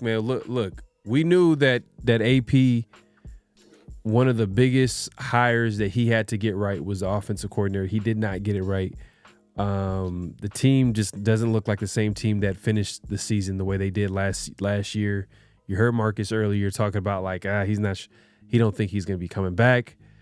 And part of it is that he didn't really. I'm not sure if he has a good staff around him. I mean, like he has all these old guys around him. You got the Marvin Lewis. You know what I mean? Like, look, respect to him. He's had his success in the NFL, but at this point, I'm not sure what value he's bringing to the Raiders. I mean, it's easier to say this out like now, hindsight's 2020, but like it's not working. Whatever all these hires that he had, it's not really working. I mean, the best coach on the staff wasn't even hired by him, Patrick Graham. So all the guys that he hired, he almost pretty much fired. If you just think about the offensive coaching staff for the most part, I mean, outside of a running back coach and maybe some guys on the defensive staff, they're still there. Man, and it might be AP's downfall, but either way, the next guy coming in, if it's not going to be AP, that staff is going to be huge, man. What do you think AP is going to come back? I don't know, man. I think it's tough to lose as many games in a row as I hope we lose. That's the thing. I don't want them to fire AP. I feel that you can't keep going through this cycle of hiring coaches just to fire them a year later and hope to have any kind of sustainable success. And I think that, like we hired Antonio Pierce knowing there will be some growing pains, and now that we're experiencing those growing pains, we don't want him anymore, so we want to get rid of him. But we can't keep doing that same thing over and over again. So I think you have to kind of let him grow into his role. And if he hasn't shown enough progress after this season, then you have enough cause to fire him. So I would like him to return, but it's getting more and more difficult to see that happening. Nah, facts, man. But hey, we're not done yet, man. We got another notable quotable, and this one actually this one's important because we possibly might be looking for another head coach, but we definitely need a quarterback. And one of I think Severe, this is probably your favorite draft expert out there, huh? With ESPN. Oh, we gotta be, man. He's got to be everybody's favorite. He got to be everybody's favorite. Nah, man, Mel Kiper Jr., you know what? For everybody that loves the draft, loves draft coverage, loves mock drafts, all that stuff, man, Mel Kiper is one of the people that made the draft what it is today. He's made it a spectacle. He's generated all this fan interest. He's been doing this for, man, like 40 years or something like that. I think he did a story, when he talked about how long he's been covering the draft, man, back when like nobody was interested in it. Right. So whatever you think about his takes now, which, they're quite questionable, he kind of made the draft what it is. But that being said, he's seen a lot of drafts. He's seen a lot of prospects. And there is a particular prospect of note, especially regarding the Raiders. That is one Shedeur Sanders, and Mel Kiper had some very high praise for him. All right, here we go. Shedeur's going number one, barring a collapse of, I mean, the bottom line is right now there are a limited number of quarterbacks for this draft that are worthy of being first rounders. I think Milroe should go back. Nussmeier definitely go back. Okay. Then you have two. So where do you go if you're multiple teams? We talked about that. But in terms of Shedeur, I think Shedeur, who I think when you draw, and I hate comps, and you guys know that, but I did last year throw out the Bo Nix, Drew Brees comp to make it for Sean Payton a nice pick. I did that 2 months before the draft. I'll do it right now. I will say Shedeur will remind people a little bit of Joe Burrow, little Jared Goff, little Tom Brady. And I say that with Brady coming out of Michigan, not what he became the greatest of all time, but coming out. Shedeur's going number one. Man, hey, definitely high praise, man. He's comparing him to all these different quarterbacks, man. Man, I'm kind of scared. This draft kind of scares me when it comes to quarterbacks, man, because there's not really that one guy that you can point to and be like, man, or even two or three, where he's like automatic. There's still like question marks, man. I'm not sure if this class is as good as it was the year prior. You know what I mean? The past draft, like where we felt good about the first maybe 2, 3, 4 prospects, and then after that, you just had to. It just depends on what team likes the quarterback at that point. But are you going? Is Shador your number one guy? Nah, Cam Ward is my number one guy, but much like you, I am not sold on this draft class at all. Like last year, Jaden was my guy. I knew Jaden's going to come in. He's going to be special. He's going to be a very good quarterback. My number two guy was Michael Penix. I am very confident that when Michael Penix gets the opportunity, he's going to come in. He's going to play well. So those are my guys. So I was very confident in those guys. I was like, you know what, we get one of these guys, and I was certain we were going to get Michael Penix. I'm like, bro, I thought at 13, okay, we should be able to get him at 13. We have to trade into the top 10. We should be willing to do that. So I was certain we were going to get one of those guys. Like I'm not as high on Cam Ward or Shador as I was on Jaden or Michael Penix. But I do have Cam Ward slightly ahead, just because as we kind of talked about with Marcus, it's just the upside. He has the arm strength. He's more athletic. He just has, and sometimes it's get him in trouble, but he just has the knack for making plays and making the spectacular play. And he just has that je ne sais quoi, like that you can't really teach it. He's just like some people are just ballers, and he's just one of those guys. Yeah, man. And Reese Rockman, I gotta throw this up here, man. This is funny. I'm reading this here. He says this is a flag on a play. He says Vrabel was on the Manning cast. He talked.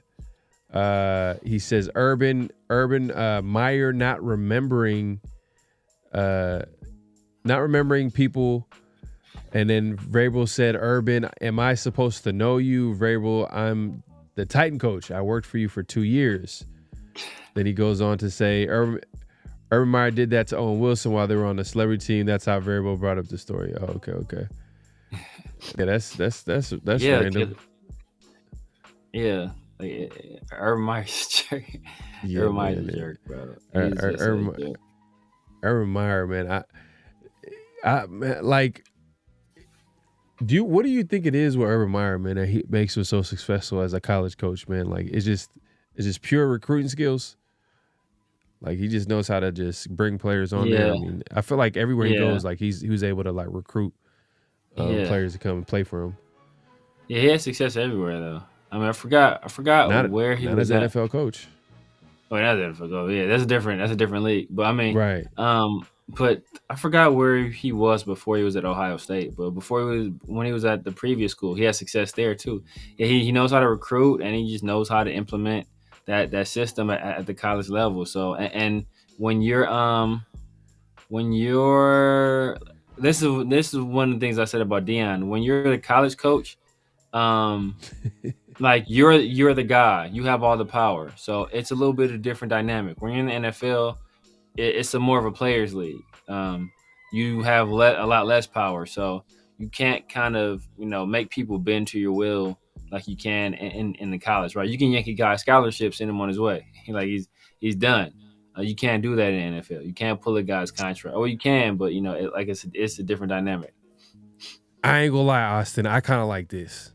Be honest with you, but this is unpopular opinion. This is. I don't think the Raiders are gonna do this. I think if the Raiders have a high pick, they're gonna go with the quarterback. Because Telesco hasn't really shown us that he's a guy that will. If Telesco's the GM, but if he's still there, he hasn't really shown us a guy that would trade back and be this aggressive and just like playing chess. Like this would be great. I mean, to me, this would be a good draft. I mean, I don't know how you would feel about this. He said if Sanders goes to New York at 1, would you take Travis Hunter at 2 or 3 possibly? You know what I mean? That could be your number 1 receiver, number 1 corner.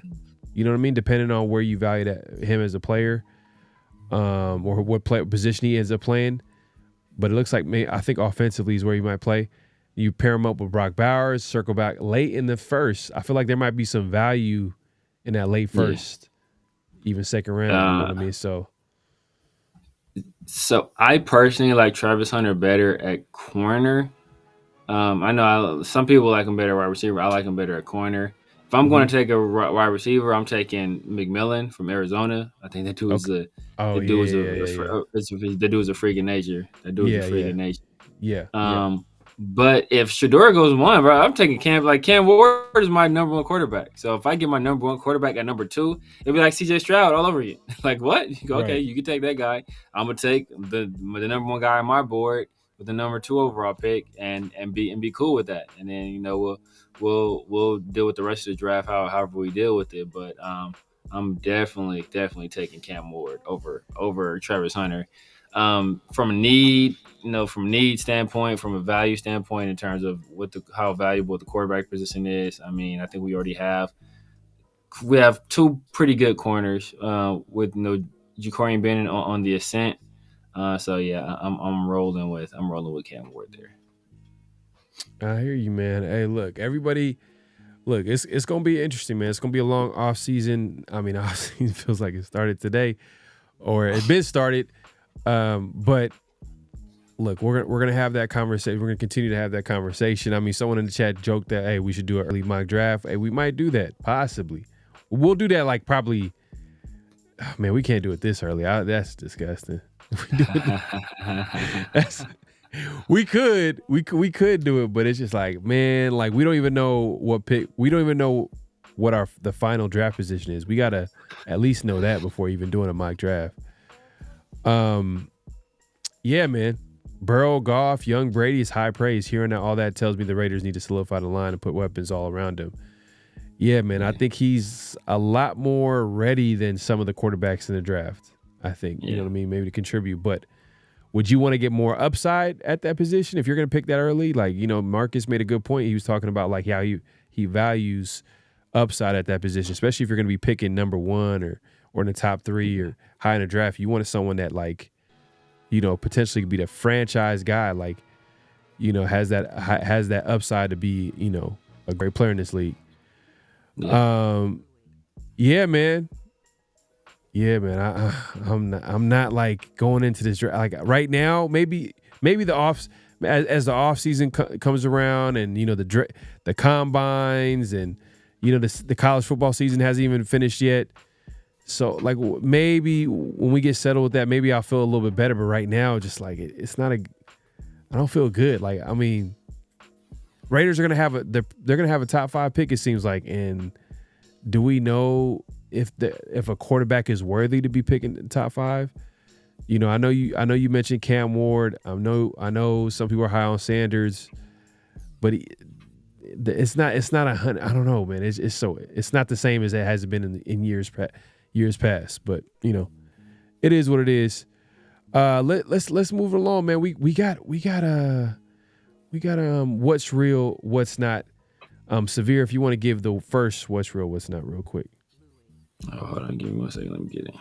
Oh yeah, no, good, man. Let me. The chat is going crazy, man. We appreciate everybody coming through. Make sure to click in, hit that like button, hit that subscribe button, hit that notification bell. Bill M. Sanders, another Caleb. Yes, sir. Sheesh, man. I mean, Caleb's trying to play better. Is that a shot or is that a good thing? You know what I mean? Caleb was, as far as I think you're talking about personality wise, like personality. I think he's talking about Diva wise. I think Sanders feels like he's a better leader than Caleb. I think he's a better leader. Yeah, I think he's a better leader. Yeah. He's also a lot tougher. Like the one thing I said about Sanders is he's taken a beating in his time at Colorado, and he just keeps getting up, keeps playing. Like I don't think he's really missed any significant time. So he keeps, he keeps standing back there, keeps taking the shots and getting back up and ready to play the next play. So I'll give him that. But in terms of what's real, what's not, we're talking about another quarterback, a quarterback that is currently on the Raiders roster, a guy we haven't seen for quite some time, but is a familiar face still. Aiden O'Connell, he is a guy that is supposed to get to start this Friday against the Chiefs. Him and Josh Allen are the last 2 quarterbacks to beat the Chiefs, mind you, last 2 starting quarterbacks to beat the Chiefs. So he'll get an opportunity to get a repeat of that victory. But the question is, will Aiden O'Connell lead the Raiders to at least one more win to finish the season? Damn, that barometer is so low. Like that's like really low. But I'm gonna say it's real. I'm gonna say it's real. I can see it happening. I can see it happening because I think AP is gonna he's really trying to win some games to keep his job, to make sure, like, look, you know what I mean? I know the season wasn't perfect, but I had this going on. I didn't have this. And I was able to, despite that, I can see it. I'm gonna say it's real. I can see it happening. You're saying one win? Jacksonville. One more win. Jacksonville's still on the schedule.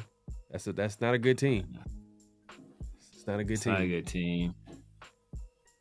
So, and that's why I'm gonna go real as well, man. As much as I don't want to go real, I think Jacksonville is like the difference between Jacksonville and the Giants and us is that Jacksonville and the Giants, they know their coaches can come back, right? They know their coaches can come back. I think there's still some possibility the AP can come back. And with that being said, I think that the organizations are doing all they can to ensure that they lose out because they don't care what happens to the coach. I think AP is the only guy that's out there really trying to win. It's going to be a situation where, like, we end up beating the Jaguars, unfortunately. TGL says start Carter Bradley against Jacksonville. I don't think they're gonna do that. I mean, you never know. You never know. But I think AP is gonna he's definitely gonna go with his guy AOC, who you thought he was his guy, but he didn't go with the season starting with his guy. So it's kind of interesting, but at the end of the day, it wouldn't have mattered, but yeah, I could definitely see him win at least one game for sure. At least one game. I just hope that it doesn't push him out out of the top 5. Just the way it's set up right now, because every game counts. Y'all seen it. Y'all seen the top 10. It was like 2-9, 2-9, 2-9. 3-7. Yeah, I think I don't like Aino Kano now. Let Aino Kano mess around and win one of these games, bro. Hey, you better have the same hate for AP and the coaching staff and the players on the team. Oh, everybody, bro. Yeah, everybody. Yeah. But the AP been trying to win, and we ain't been able to do it. If we come out and win, whoever's starting quarterback, it was Ritter, Carter Bradley, but it's just Aiden O'Connor. I just got a feeling he's one of those goody two shoes that's trying to Yeah. You know what's funny? I think there might be a chance that Ritter might start this game. I thought they announced it was already Aiden. They officially announce it? I know that there was reports, but then I didn't see anything I feel like I didn't see anything official. But I'd rather see Ritter start. Because it's a short week. It just feels like it just feels like a short week. They might go with Ritter, but I mean, who knows, man? But we'll see, man. AOC in Kansas City. You know what I mean? They're for sure. They remember that game. I know they played earlier in the season and they were able to win that game. But I know that they for sure remember Christmas Day. And hey man, that was a great game. I really love that game. I love when the Chiefs lose. I'm just gonna put it out there. I love when the Chiefs lose, especially on Christmas. The Raiders played Grinch.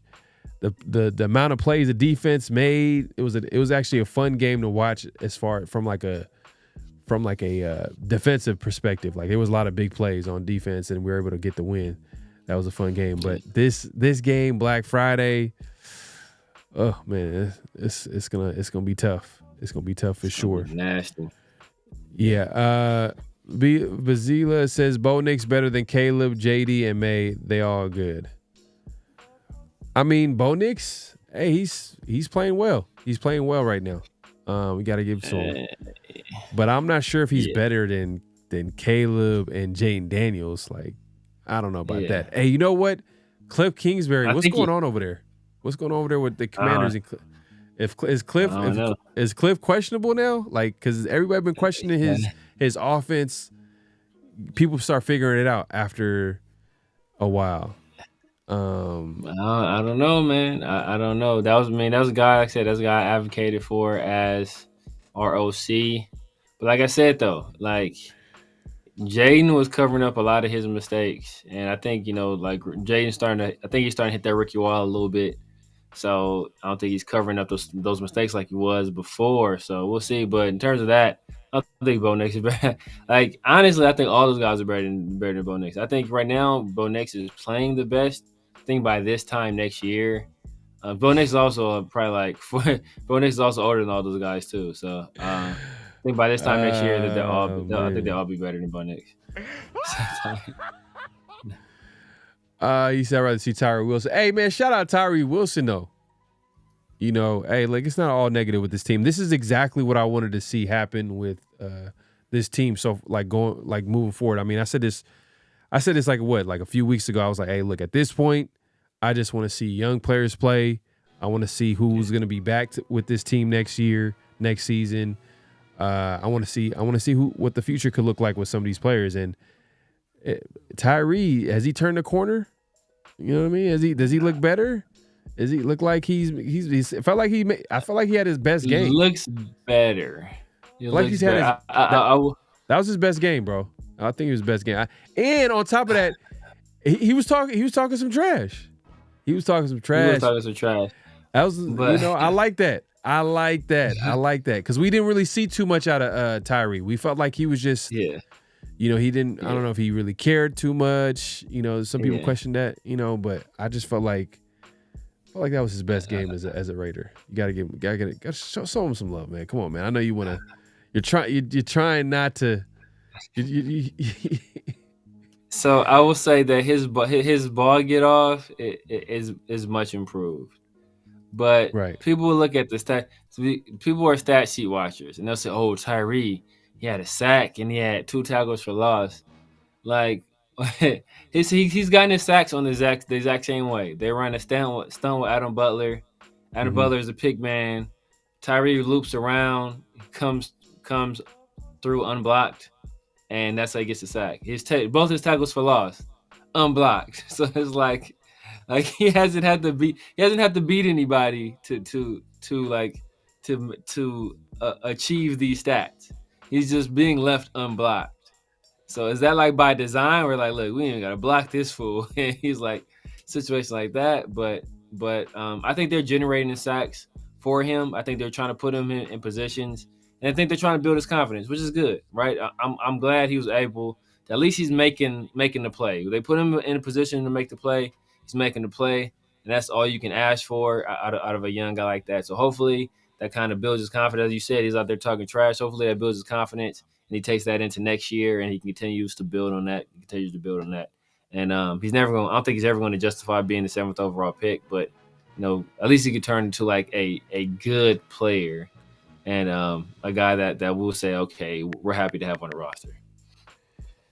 Hey, TK has a comment here. He says AOC is a pure pocket passer. Our O-line has been on a struggle bus all season this far, and us no good run game. So look, what I'm saying is that look, this is a different offensive coordinator, Scott Turner, and company with his dad, Norv Turner. So I think they could possibly make it look good with AOC, because if you look at Minshew, he couldn't hit like short passes, let alone like I don't know, man. Minshew's just too inconsistent, too hot and cold sometimes, very streaky, inaccurate. I think a guy like AOC might benefit with a guy like Scott Turner at OC. You never know. And I'm just saying to win one more game. I'm not saying he's going to be the franchise guy. I'm not saying the whole what's real and not what's not statement was win one game. One game. Yeah. And I could see it happening. That's all I'm saying. Even with AOC at quarterback. But both running backs hurt on the Commanders. Okay. So they're dealing with some tough injuries. So that might definitely be hurting the offense. Hey, you know what? McCormick looked good on that run, but it was blocked kind of well. But the way he set it up too, he was kind of patient. Let the block set up. Yeah, I think that's the key. That's key. I think he has better patience than Zamir and Madison. I think it showed through on that nice run he had. Because initially it wasn't there, but he was patient enough, and then it materialized, and he was able to capitalize on it. So I think it was good, man. Like give him some more run. Let's see what he has. Let him get more run. I want to see Dylan Lobby to get involved somehow, some way. Get him in the pass game. You know, get him involved. Hey, Dylan Lobby did have a good return. He had a nice little return. Get him involved in special teams. I want to see the young players play, man. Let them play. I want to see let's not have any player on the roster and we don't know what it looks like for them to be out there in a regular season game. Like, come on, like let's take advantage of the next 6 games. I mean, I'm not the coach. I don't own the team, but I that's what I would want to see for the Raiders. So at least we know if this player is okay, he's solid, or this guy needs to get better. This is a guy. This is a position of, I'm sure that's what the GM would want. But AP, he's all about winning right now, so he's probably not going to want to put a guy that he feels like he doesn't want to put it over a veteran. Who knows? TK says we need a running back. I'm telling you, bro. This is what I said earlier. We had this conversation. We need a running back. I truly had a feeling once we left J.J. Watt out of the online was going to get exposed. Now it's clear Josh Jacobs was our whole run game. Hey, man, severe. I mean, what did Josh Jacobs do last year? You about to get severe mad. People keep going back to the same point. What did Josh Jacobs do with this O-line last year? He didn't do nothing last year. He did nothing. He nothing with this line last year. He was trash last year. Man, you just got him started. Horrible. You just got him started. He gets to Green Bay. Green Bay has one of the better offensive lines in the league. One of the best offensive lines in the league. Aaron Jones looked like a dog last year with behind the offensive line. So like he has one of the better offensive lines in the league. He has a quarterback that that's actually pulling safeties deep. And so he's not seeing like when Josh Jacobs had his best year with us, when he led the league in rushing, he had, I think he faced like the 25th or 26th least amount of loaded boxes. So he's near the bottom of the league. So like he was dependent on having a quarterback that could threaten a defense deep. And that's how he was able to generate yards and having a good offensive line. He has both of those with the Green Bay Packers. So he's having some success, but he would not have done that here. Guaranteed. I'm not even going to get into the Josh Jacobs, man.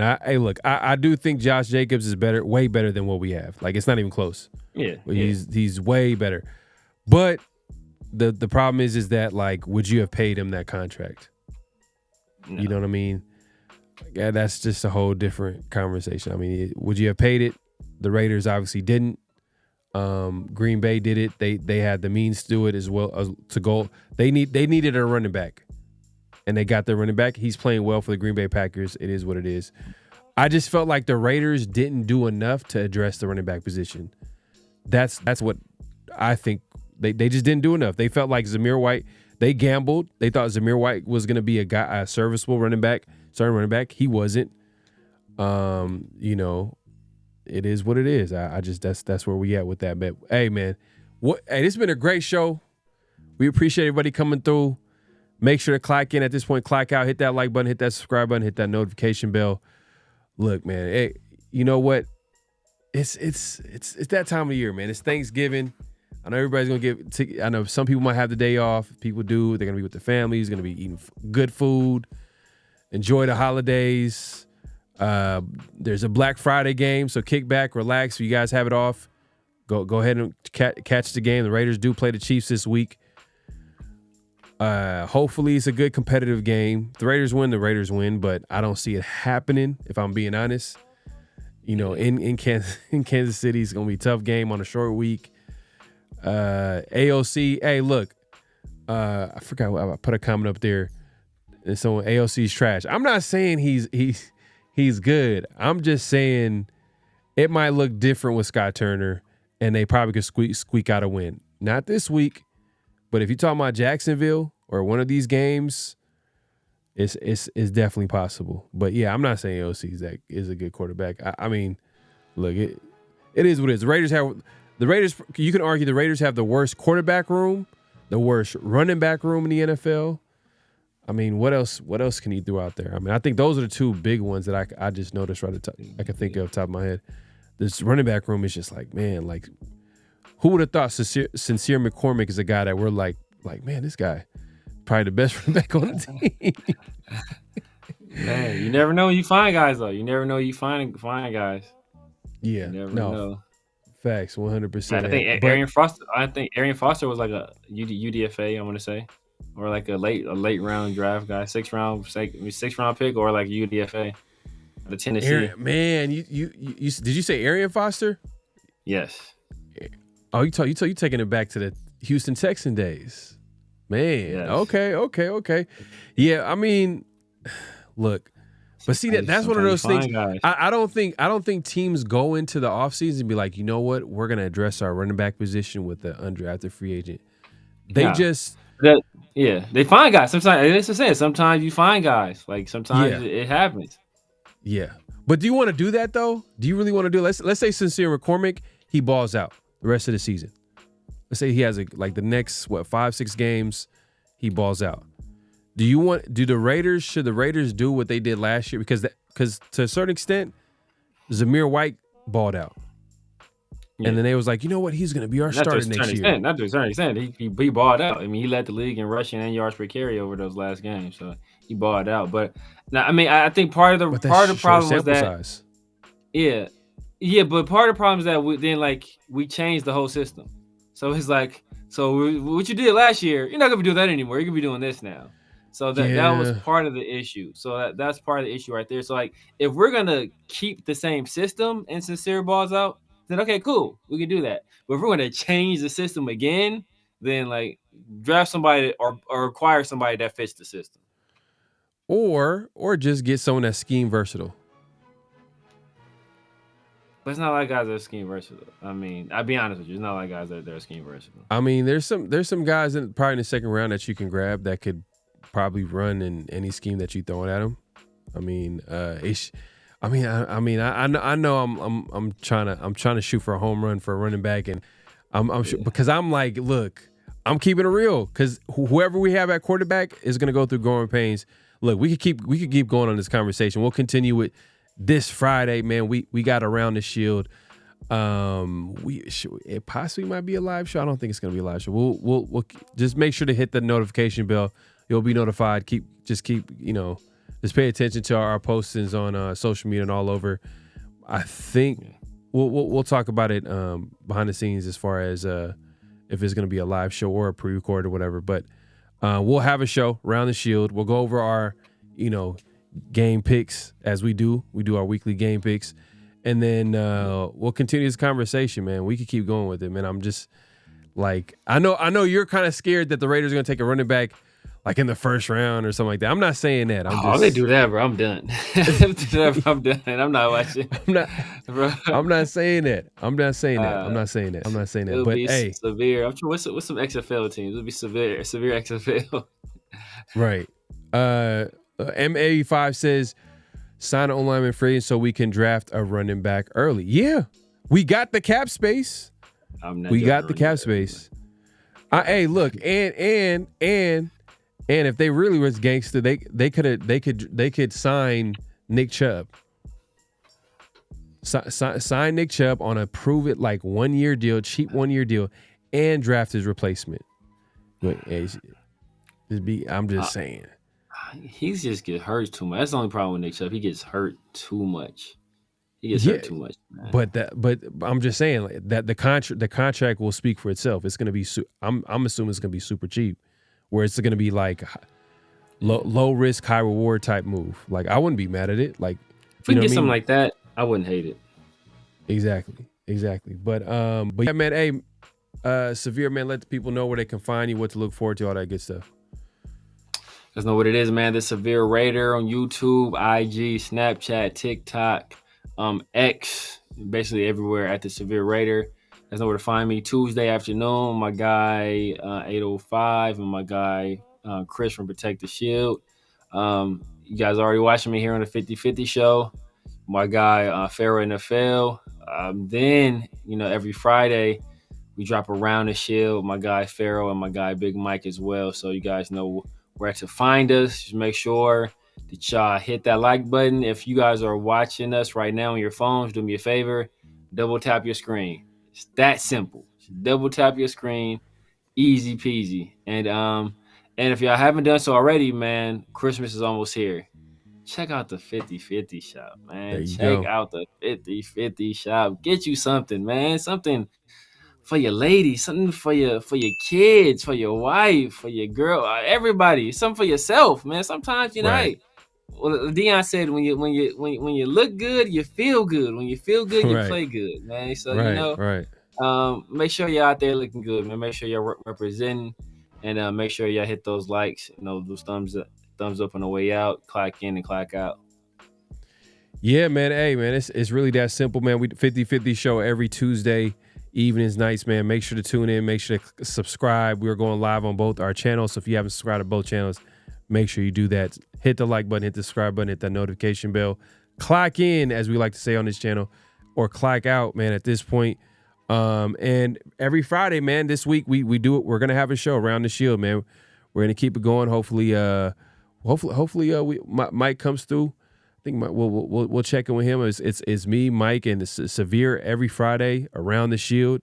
So make sure to tune in this week. And like I said, man, hey, the Raiders do have a game, Black Friday game. That's weird, man. Black Friday.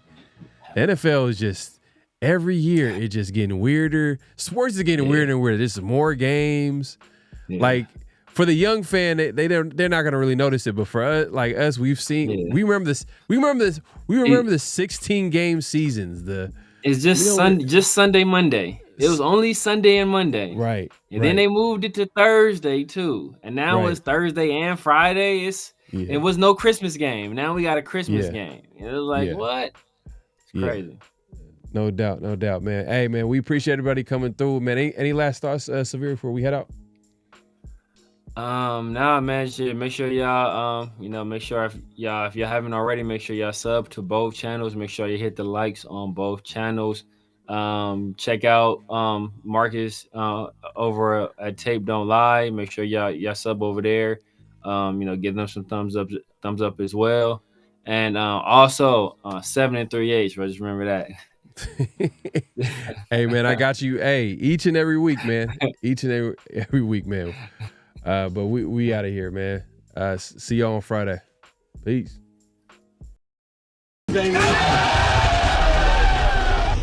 Hello? You play to win the game. You don't play to just play it.